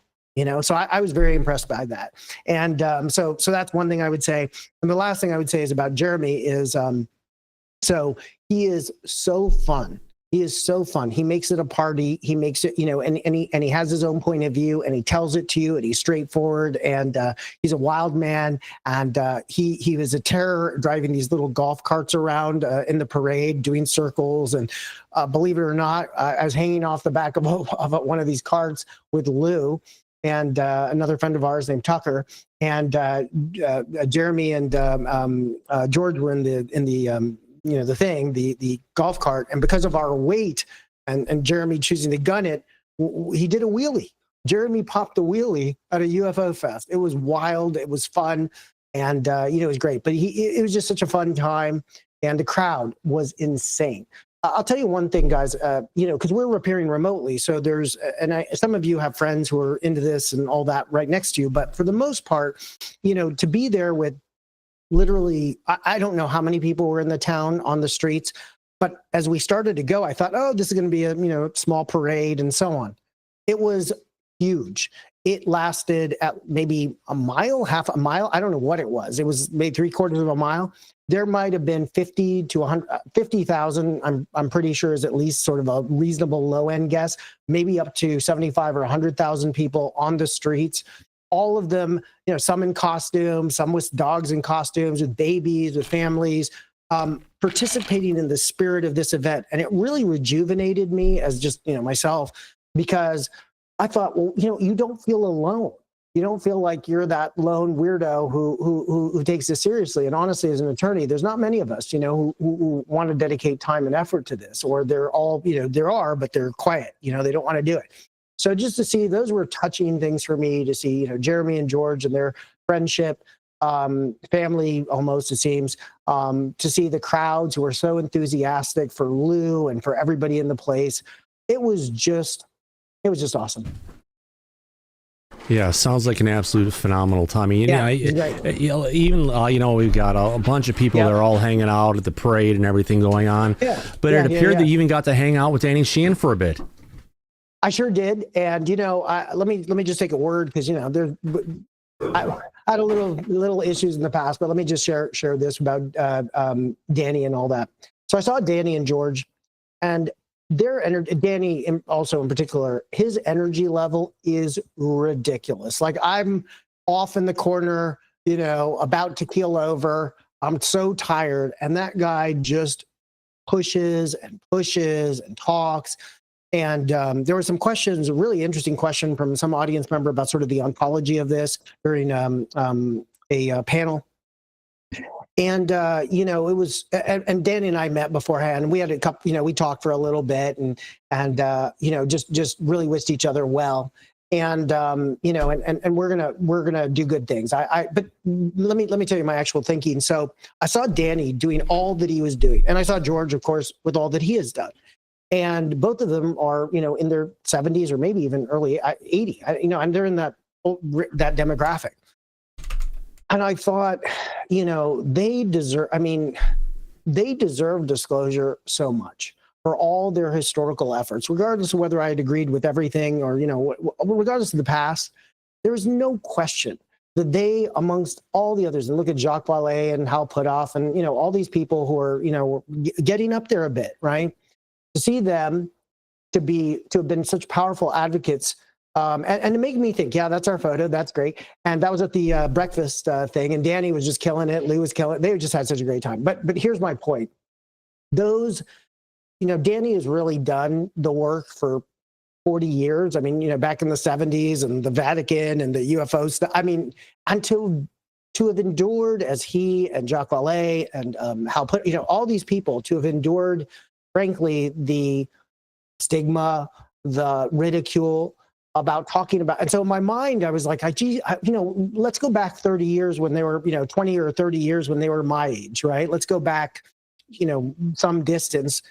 And I mean, even in the 90s to be carrying this torch, at the time when there were so few ways of communicating and giving information, and you just had to send somebody an email with your ideas, and then you waited for their book to be published, and you went to a conference, and maybe you called somebody up on the phone, you had a party line chat or whatever. But it was incredibly hard, and the stigma put you in the same category probably as the Unabomber or Heaven's Gate or one of these crazy people, So I thought about all of that, and I became a bit reflective, and I said to myself, and this was something that the spirit of the entire event sort of invested in me, and, just seeing it, which is this, that, they deserve it. And it would be a terrible shame if disclosure happened, for me and not for them. And like I said, I think but all of them, I hope, outlive me. And by 20 years, I'm the first to get off this planet, no problem, So any of the NHI, you want to take me away, I'm ready to go tomorrow. I love my family, but I just thought it was really neat to see them do the work and to honor that and respect that and realize, hey, look, I'm just carrying a bit of trying to help everybody carry the torch just a little bit down the road, and that's it. That's my role here, and I'm happy with that. So I was really impressed, and Danny was great, and everybody was great, and so it was a really positive moment, and made me really reinvest myself in let's cooperate. Now, I will not again, this doesn't mean I'm going to be, tolerate people saying that they were in a SCIF flu, but to the extent I can, as much as I possibly can within my heart, I'm going to try to collaborate and promote and be positive, because we guys, as Lue has been saying, this is not our fight, or this is not, his fight. This is your fight, our fight. But he means it's really your fight too. You've got to do the fighting. And it can't just be him or Danny or Dave Grush or Representative Burleson or Burchett, or it is your fight. And so I think and it is, and thus it is our fight, right? So it was just a positive experience. I'm super glad that we had that time together. And I would do it again in a heartbeat. And I think it was just a fabulous event. So congratulations to the town of McMinnville and McKinnon's, or I'm sorry, I'm just going to kill that. I'm going to kill that. So I feel terrible. I do have to bring up, because I've noticed the poof in the hair looks good on you. Oh, my not now. When you're at the festival. Oh yeah, it's now it's just, I don't know. My wife prefers it a little more. Listen, on the average day, I might look like a hobo, right? Like, no disrespect, but I look crazy half the time. So when you see me now, it's very different than if you saw me on the street. But I'm, for the most part, I'm a pretty casual guy. I don't go dressed like this. I had an oral argument or a motion issue just about at 3:00, so I just stayed dressed. Yeah. Absolutely. Anyway, absolutely. Great time. Yeah, absolutely. Talk about a great time. We got Mike Disclosure here. Mike, how are you, my friend? Good. I've been enjoying the conversation so far. It's been great, Ivan. Been knocking it right out of the park, answering everyone's questions. Well, let me tell you, for me, and I'm sorry if anybody has any other questions, but for me, what's really important is that we unify, that we stay positive, that we don't take things too hard one way or another. This is a long journey. It's up and down, up and down, up and down. And you got to be in it. One of the things, and sorry, now I'm going to go on. You don't even have to set me off. There's a lot of people, without naming names, who call themselves, leaders, and they're rah-rah and mission accomplished and all that crap. And they're afraid. They're always taking the temperature on the wind. Oh, is this person up? Is this person down? Is this, how do we distance ourselves from Lue or from whatever? You don't have the character to handle this, because this takes people of character. This takes people who are going to be willing to do the fight, and there are going to be mistakes made. If you expected disclosure to come on a silver platter of perfection where everything is cute, no, it's not. That's not the way it works. That's not human beings. You don't understand human beings. Human beings are flawed. This is going to happen. These minor snafus, setbacks, whether it's a scheduling issue with, Congress, whether it's a misworded statement about a photo, whether it's, whatever it is, you got to have more resilience. You cannot expect, and I've said this multiple times to people and they don't hear it. If you are blown away, if your mind is too fragile to deal with the fact that we're going to have some setbacks and there's not a linear, it's not just, one thing after another, then suddenly we have disclosure. Think back to civil rights. There were surely, terrible setbacks and blows, some self-imposed, some by the government, but that was a battle, right? It didn't happen. We look back and we read the history and we're like, oh yeah, okay, Thurgood Marshall, Brown versus Board of Education, the Rosa Parks, Civil Rights Act. Like it happens just like it's in a book. But in the moment, you're at the bottom of the wave, the top of the wave. When you're at the top of the wave, guess what? Doesn't mean things are great. There's a bigger wave coming. When you're at the bottom of the wave, it doesn't mean things are terrible because there could be calm seas ahead. So you have to have the character, the disposition, the willingness to persevere and not be fickle with the winds. And so I'm giving that message. We need people who are fighters, not people who take the temperature of the wind or the whatever it is, and temperature of the room, or put their finger in the wind and say, uh-oh, this is bad. Now I'm running away. No, I don't want you. That's not who I want to work with. Yeah. Oh, you're not wrong about that, brother. You mentioned earlier about Matt Laszlo. Yeah. Well, he walks the halls of Congress just like Congress does. And he has been very open because this is his beat. Yeah. And he has told everybody, and I've talked to him as well, Congress is in a state of chaos. It seems they don't know, one hand doesn't know what the other one is doing. There's, like you just pointed out yourself, a handful of representatives that are serious about disclosure. The rest are not. So between that, the overall dysfunction, I agree with everything you just said. We're going to have to fight our representatives because it is going to be a fight to get them to focus on what needs to be done. But remember, there's a difference between fighting, and pushing back and saying, no, there was no SCIF flu. That was your scheduling issue, people. Let's keep it real. Don't throw the people who've worked to bring this to you under the bus for your own snafus. That's not going to work. And I don't owe you anything. I'm actually not here for all. I'm here for just basic civics. But having said that, I don't think it profits us too much to be sort of broadly considering Congress, terrible or dysfunctional. They are who they are. They're just people. They've got 1,000 things every day.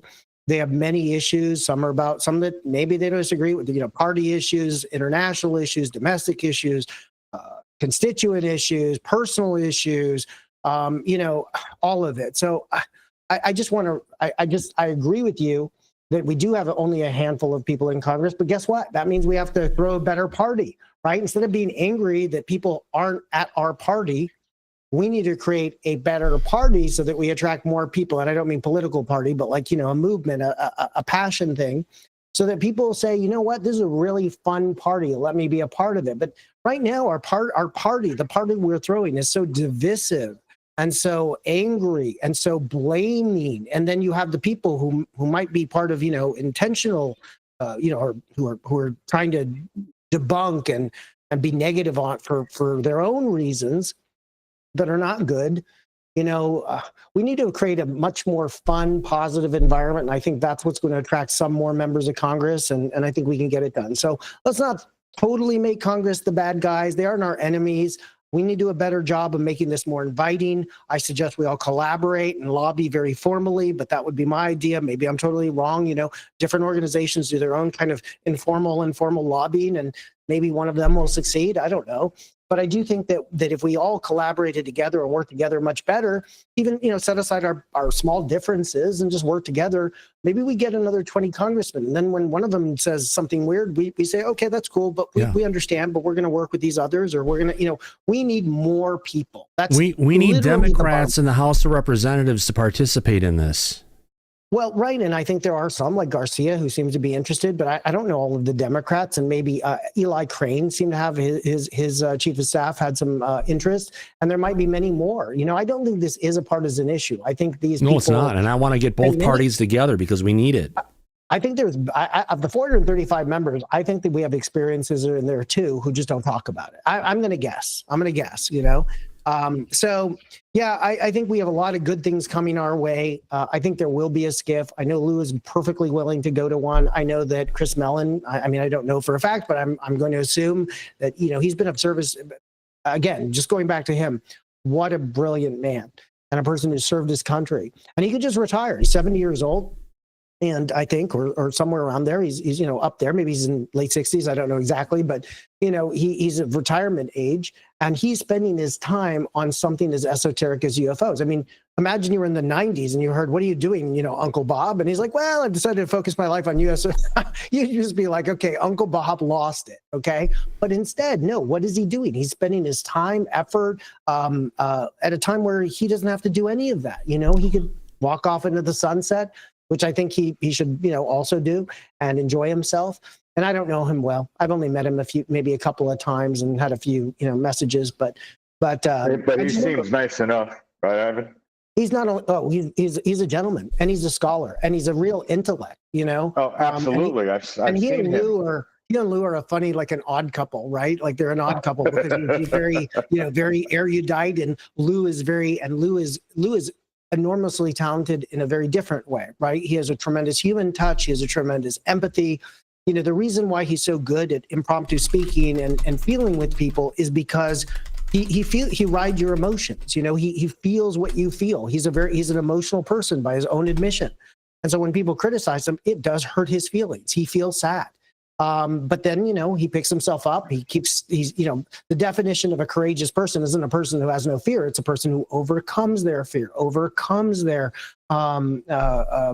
reluctance or whatever it is and he comes back in. So Lue's back. He's just taking a couple of weeks off to deal with business things. He has some great things, I hope, happening for him, and I hope he pursues those. And so he's doing great things. And I think we have a lot of good things coming. It's just going to take a little more time. And you know, like I said, I feel the pressure of time, not for myself, but for others. You know, I would like to see it, and you know, things happen so that people like Danny Sheehan and Jacques Vallée and all these people and George Knapp and you know, the world.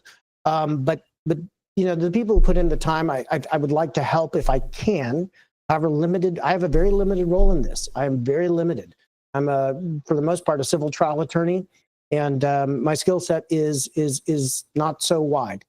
You know, so I want to be helpful and you know, watch them carry the torch right through the little whatever the ribbon, you know, and win it. That'd be great.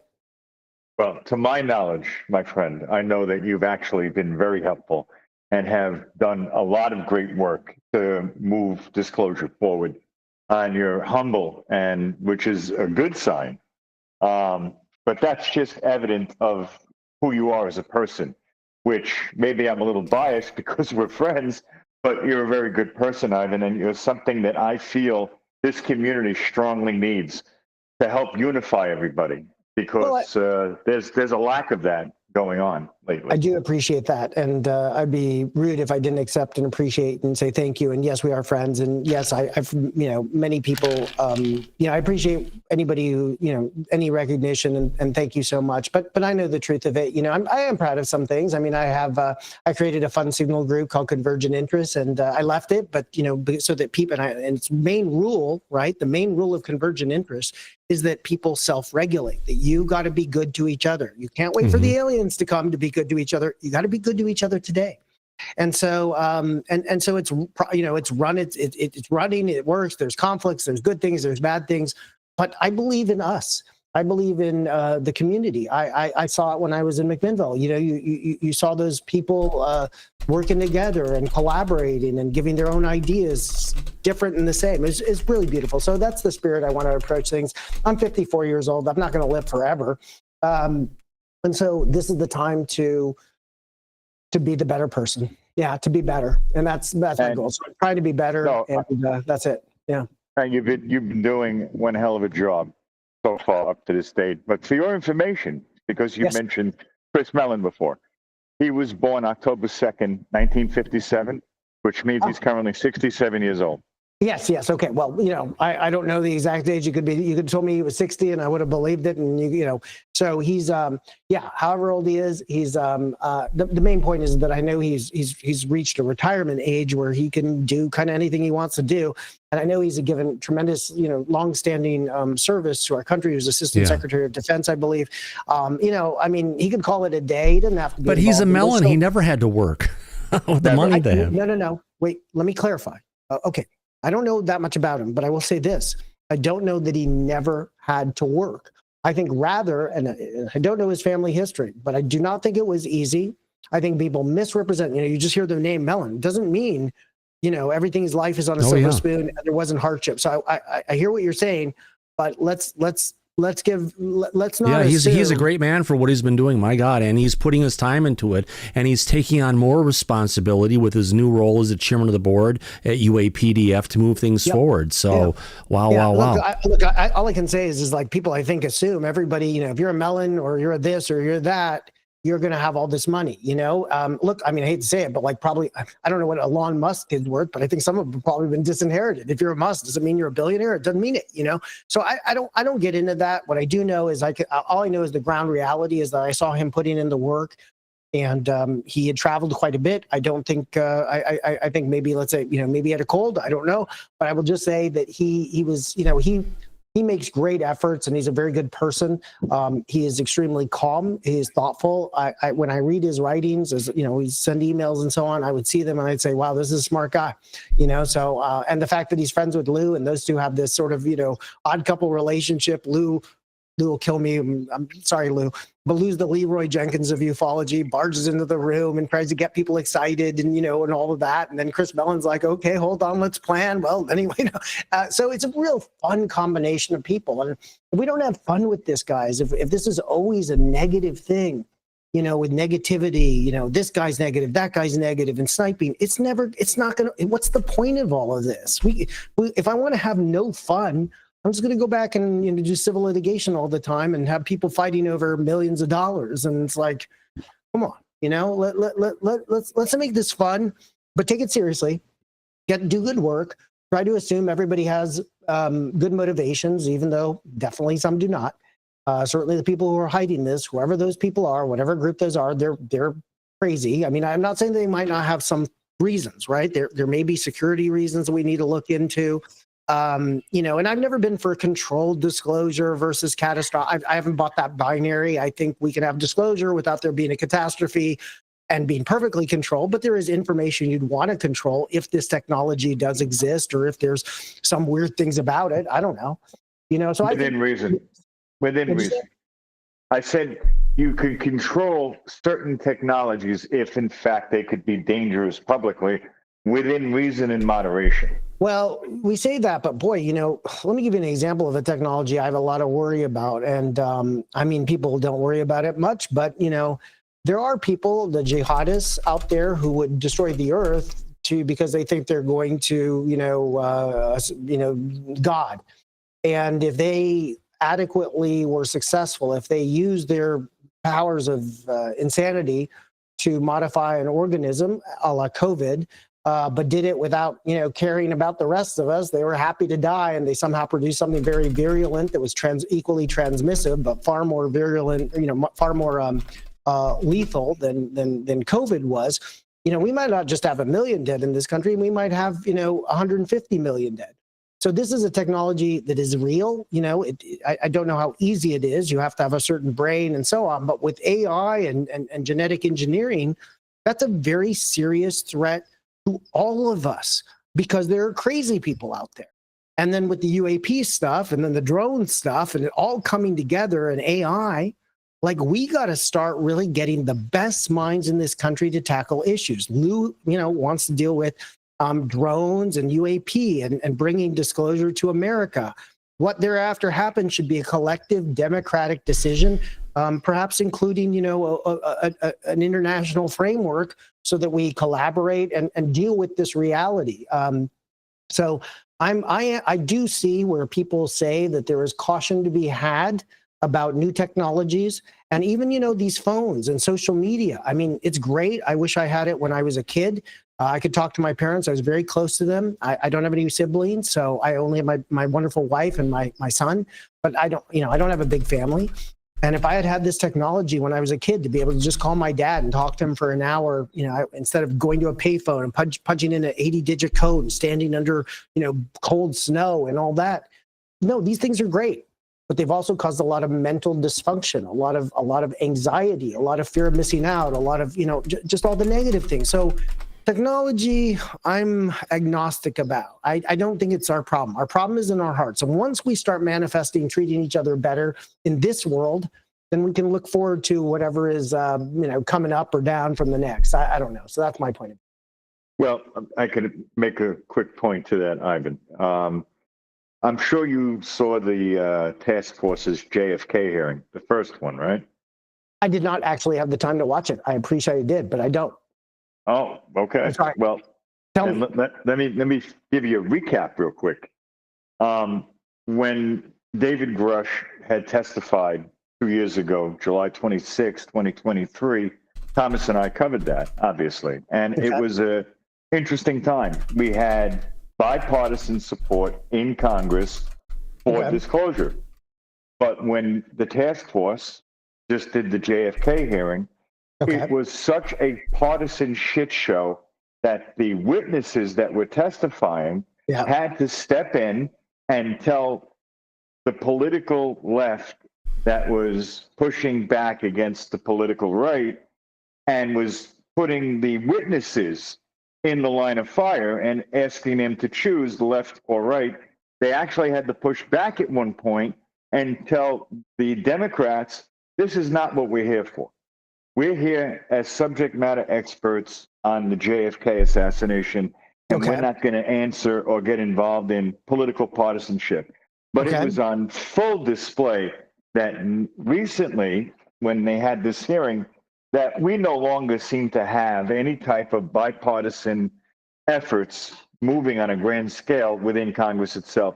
Because of the current administration and how politically divided that is, and how this country is divided, it's also has Congress severely divided right now, unfortunately. Listen, I understand that the Trump administration is, sort of on the specter of more extremes, and then you have the Congress and the Democrats and Republicans and all of that. Look, I don't get lost in any one little skirmish. Yes, I think our Congress is not well, they don't have a great political direction. And I understand that, the Trump administration is maybe more extreme in some of the things it's doing. I get that. People, the Democrats hate the Republicans, the Republicans hate the Democrats. We're all Americans. We got to work together and get stuff done. We have crumbling roads. We have mediocre schools. We have poor health. We have a million problems. And then we also have whatever is going on with NHI and UAP. I think we can work together. I understand what you're saying. I agree we need more bipartisanship. I think we can achieve it, but it takes practical, on the ground, meeting people and convincing. This is a nonpartisan issue for the most part. I don't think, if you say, hey, if this is real, what party are the aliens on? The reptilians, are they Republicans? Are they Mantids, the Democrats? Who's the libertarian? Like, who are these people? They don't care. We're all just part of this species, Homo sapiens, and we need to work together. I think we can. I understand that there's policy extremes, maybe by the Trump administration, that people don't like, but frankly, on the Democratic side, there's a lot of very, it's the same people with extreme points of view catering to sides. Whereas, like, if we focus on the big middle, most of us want similar things. We just want similar things. So I think we can do it.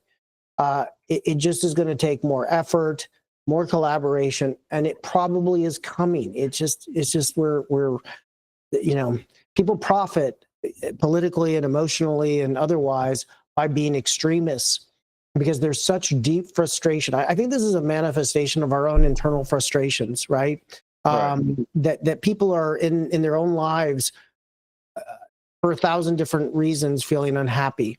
And so they take that internal anxiety and insecurity and unhappiness and worries about money or status or whatever it is, and then they invest all of that in a place where they think there is control, where everybody knows what they're doing, where everybody is, so they say, I'm out of control, but they must be doing everything on purpose to make me out of control. But what happens if we're all kind of out of control?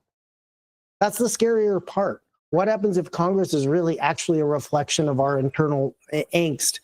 I don't know. Those are questions I ask. I don't have any answers.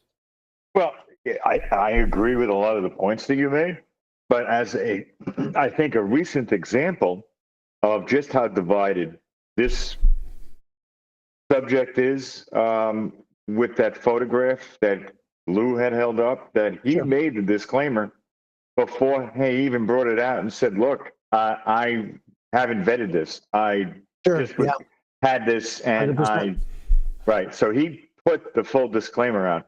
Did you see how they trashed him after that? Oh, God, of course I did. I joked. I put up a thing on X where I said, or Twitter. I keep calling it Twitter. I prefer it. But anyway, I put up, I said, if I held up a photo of Snoopy and said, hey, we need to, find a way of rescue, getting pictures of lost dogs and reuniting dogs and cats with their owners. And then somebody'd say, oh, that's Snoopy. That's a fictional character. I mean, it's as absurd. It overlooks the point. The point is that we need some, for commercial airlines pilots, there's really not a great way of sending those videos and photos. But to the point is that people like to tarnish Lue. They don't like, some people out there will never be convinced of his goodness. And let me just say a couple of last words about Lue. And I'm sorry to sound like a fan. I am his attorney, but, and I'm his friend, but I also see things pretty objectively. And my friends know that I'm pretty hard on them about, I have high expectations for my friends. Right. But I understand, but in this case for Lue, given his, being driven like a greyhound, when he's 50 something years old, the day before a major hearing, that was that was not good. But outside of that, I do think that Lue is such a good human being. He really is the guy. He never says an evil word about anybody. He rarely curses. I mean, he doesn't do that. And when I'm in private, I'm like, aren't you angry? And he's like, yeah, it's frustrating, but we got to take the high road. I mean, he's a guy. I don't want to say. How do I put what this? Is it you said before, that we're all human beings? I agree with that. But it's not just that. Yeah, that applies to Lue as well. He's a human being. He's like a better human being. He makes me want to be a bit better. Because I'm more by temperament.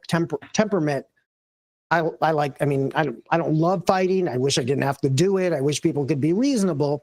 But when you start trampling on the rights of people, that's where it doesn't, with me, I don't care. Try anything you want. But with other people, when I see it trying it against other people, it makes me really angry. And I will go after people, and people know that I have, but I will go after you to the ends of the earth. However, Lue makes me think, and he's not political in that way. He's not like calculating, saying, I'm going to be nice to people because eventually, no. He's like, he believes in their goodwill and their heart. He really does. It's very frustrating to me because I want to go on a rampage. And sometimes I do think he should push back a bit harder. You notice he's not saying anything about the Congress people, and it's not because he's putting it through me. I'm not he doesn't say, Ivan, will you say this? Never, not a thing. He's actually very, very deferential, very respectful. I think a lot of it is the military training where you kind of respect authority and give people their credit and their due and assume they come with good intentions. He actually believes it. Whereas I'm more the guy who, I'm like, no, I don't think that, I don't think that they're doing a nice thing and I want to come after it. So we're different that way. I'm maybe more the bad guy. Some people don't think I'm very nice. I try to be nice to everybody, but you gotta, if I see you doing the wrong thing, I will stop you myself. And that is a bit different. Whereas Lue's approach is much more, trust in the process, trust in the people, trust that they will live up to their better, the better angels of their nature. Whereas maybe I'm like, well, let them live into the better angels of their nature after I knock them out. you know, and so we're different that way. But he's a really good human being, and he does, you know, make me think sometimes I got to be a better person. So he is a good person. I really reassure you all, he means the best, and he is harder on himself than any of you will be. He has, I tell him, please don't be so hard on yourself for one thing or another. And he feels, even for things that were totally out of his control. He wants everybody. When we're at the festival, he wants everybody to get a photo, everybody to sign a book if they want it, everybody to shake every kid, pet every dog. He wants to make people happy. He wants to answer their questions. He wants to reassure them things are going to be okay. He is that guy. That is the guy. He is that way. And he makes himself vulnerable. And that was with one of the dogs. He loves dogs. He has like 5 German Shepherds or something like that. I mean, he needs to stop. Yeah. He needs to stop rescuing all these. I mean, I love the fact I would have an animal rescue myself. But my point is, he's just that guy. He has a huge heart, you know. And when people out there on X and all that say mean things, you know, for me, you could say anything negative about me, and I'm pretty much like, just go after yourself. But Lue, it bothers him. And he's like, you know, and that's the part where I get like, you know, hey, man, just ignore it. But I'm not the one who has 1,000 insults being, you know, slung at them for no damn reason. You know, so he's the good guy. He means well. He's not perfect. He never said he was. And he's thrust into a role that nobody, I'm sure he never predicted back in whenever, you know, that he'd be running around trying to, you know, get our representatives interested in a topic that, you know, is pretty weird, frankly, you know, for most of us. I mean, everybody should understand that I myself am very different than Lue. I'm not that fascinated by NHI UAP. I have more concerns about just human beings now, and I don't think anything is going to be fixed by this. Nothing. I don't think anything. So if you want a good person, that's Lue. I don't pretend to be that person who is as forgiving and as interested in this special topic. But because he is, and because I recognize a good person when I see one, and I recognize a person who's going to fight for the right things, then I am going to stand by them, regardless of what other people who want to be near him but then run at the first sign of problems do. No, that's not me. So I'm going to fight for Lue and for you and for disclosure, because I believe in principle that there should be a disclosure. But that guy right there on the screen is the real deal. And I wouldn't say it. I'm making out $1 off of this thing. I don't, you know, I could leave ufology tomorrow. I've got tons of work to do, too much work. So I'm doing this because I believe that man is a good human being and is trying to do something for the world, for our country, for America. And it's rare when you find somebody like that with a pure heart, you know, with a good heart. It's you know, again, he's, you know, and he's a fantastic speaker, and you know, I would not put him in charge of air traffic control or something like, you know, something super like that. No, but he has a unique skill set of being a tremendous communicator, and we in the community of ufology should take advantage of that. Because people meet Lue and they like Lue. This includes your representatives and senators. They like him. They respect him. That's why Burleson came out and said, no, people shouldn't bother Lue. They should praise his willingness to be somewhat aggressive and present information. So you had a congressperson who's key to this, who was sitting there with Eric Davis, listening to the stuff about reptilians and not saying, oh, this is insane, and I'm walking out of here. How did I get into this room? Burleson, look at that guy. That guy, you know, has he's got some guts, and they all did, and they're sitting there. And you know, look, I just think we got to be, you know, Burleson said some really positive things about Lue, impromptu out of nowhere, and it was very much appreciated. But it set the record straight that you know the photo stupidity. Look, let's put that behind us. Let's go on to other things, and let's not pillory Congress either. Let's be positive, but professional and direct. I want you to schedule things. I want you to do it properly. I want it to be respectful both ways. So you respect our time, our efforts, your time, your efforts, and we'll be right there. You know, so Congress can lead on this, and we're willing to follow and help, but they are the institution of the people. They must generate their own energy. If this depends too much on a Dave Grush, on a Lue Elizondo, you will not have your disclosure, because they are only 2 people. Right? It is a community thing. This is your fight. This is your fight, not just a couple of people, and then to blame them when they misstep. I mean, this is insane. This is insane. So no, I again, this is where I get, myself angry. We've got to collaborate, be positive, work with Congress, hold them to account, not let them blame our people who are doing their best, not blame them ourselves, be strategic, work together, and move this issue forward. It's as simple as that, but it's as hard as that. Oh, it's obviously a lot easier said than done. And you and I, Ivan, are absolutely on the same page with everything that you said, including our personalities. There's an old Roman saying, and it goes, if you want peace, prepare for war.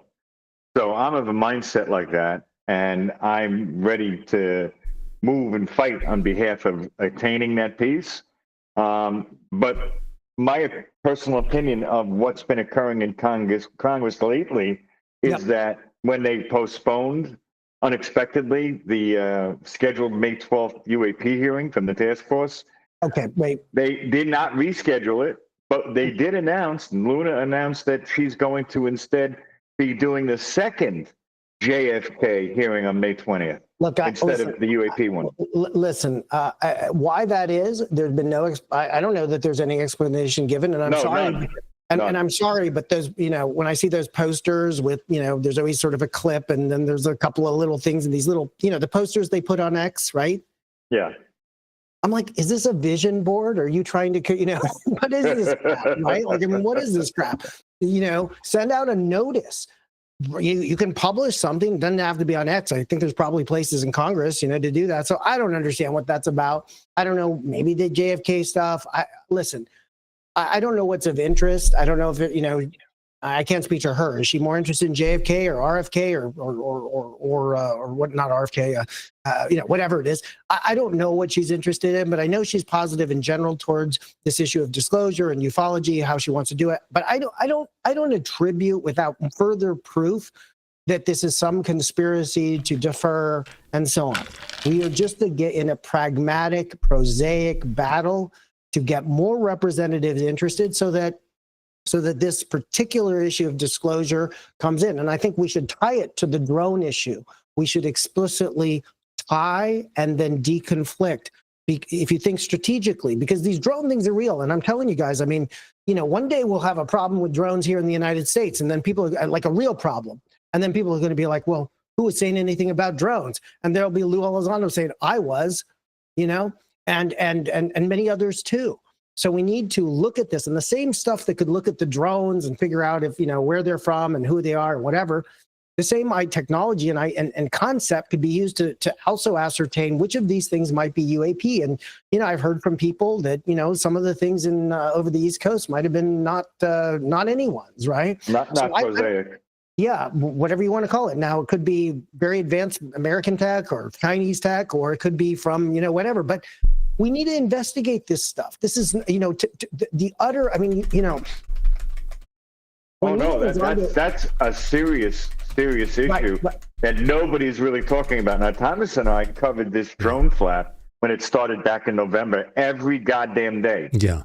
Yeah. Absolutely. Hey, Mike, guys, can you give me 10 seconds or 2 seconds? I just need to go ahead and fix something in the back. I need to stop and restart the stream again. Just give me a second here. We'll be right back, folks. People who are watching the repeat, we'll be fine. We'll be back in about 3 seconds. Let me stop the camera here. Let me stop streaming. And we're back. Okay. So, the drone stuff. What I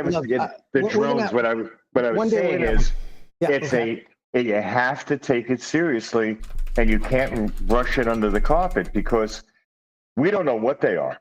We don't know where they're coming from. The military said on 60 Minutes, we can't track them. We can't knock them out. How is this not the key issue? Do we need another 9/11 with some drones knocking out? Do we need some lunatic knocking out 6 of our F-22s somewhere, wherever they are, or F-35s, taking out a couple $100 million of planes to say, gee, you know what?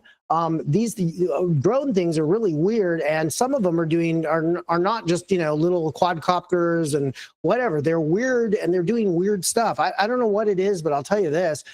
There are going to be a lot of people one day, in retrospect, if we don't tackle the drone UAP issue, Again, and Lue has this national intelligence estimate idea as a starting point. Chris Mellon has declassifying, there's different things, different options. But if we don't engage this, when there is a 9/11 involving drones, well, somebody was trying to tell you about it. And I can say for one thing, Lue Elizondo has been trying to get this through. And it is where it is.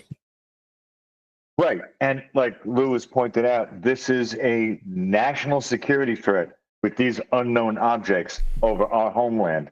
And when Thomas and I were covering this, I could tell you it interfered directly with medical transport for civilians.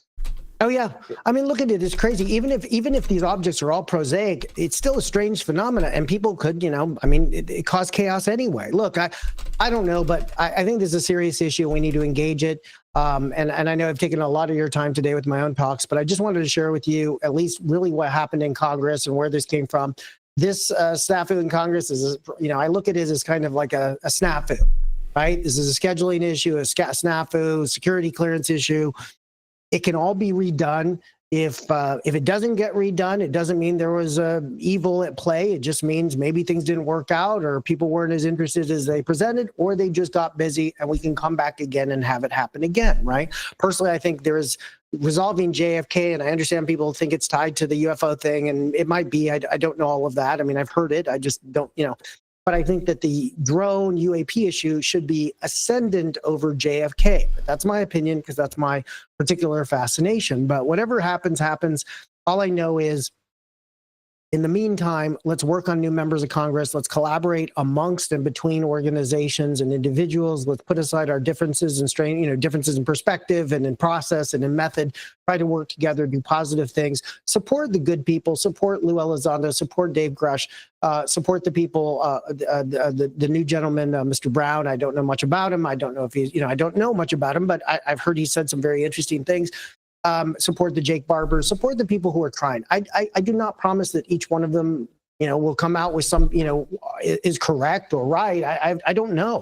I watch a lot of these things just like you guys, but I do know that when you see people putting in time, effort to make something happen for our entire small community of ufology, which I'm actually almost outside of. I'm not there, right? I'm a little different than all of you all.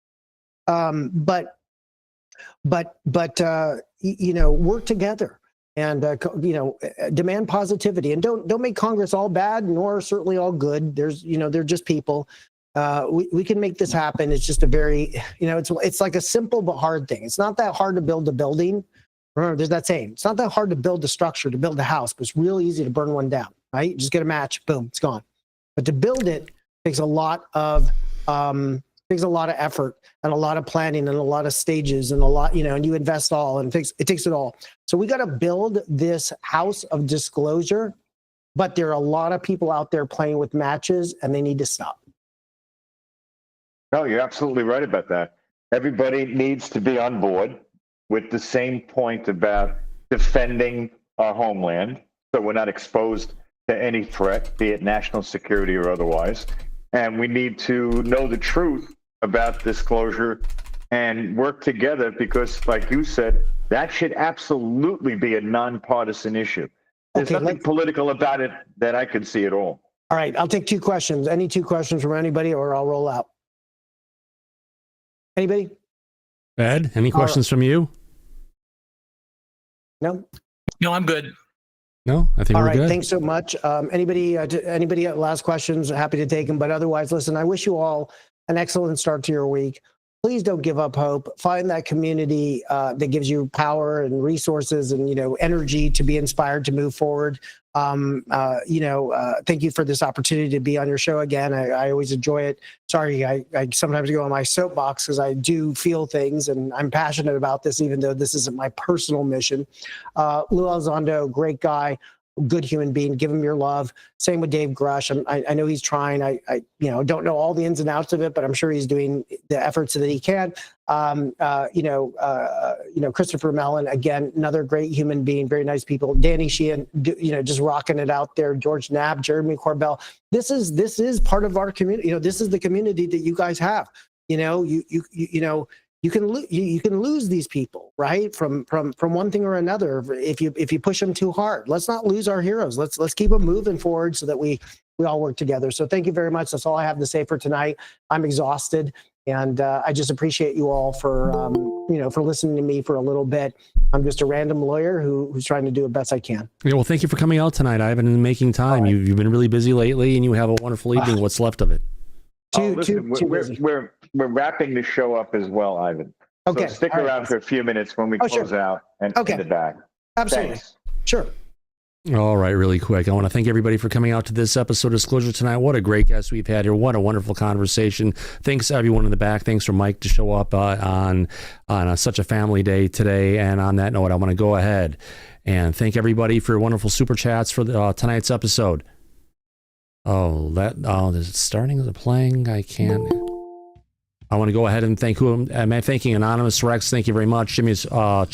Jimmy, thank you very much. J-Cat, and of course, Faiswell. On that note, as we usually say at the end of every episode of Disclosure tonight, eyes open, no fear, be safe, everyone. But go back to Party City where you belong. Absolutely, we'll catch you on the flip side. Good night, everybody. I'll come back now. Here, take care now. Bye-bye.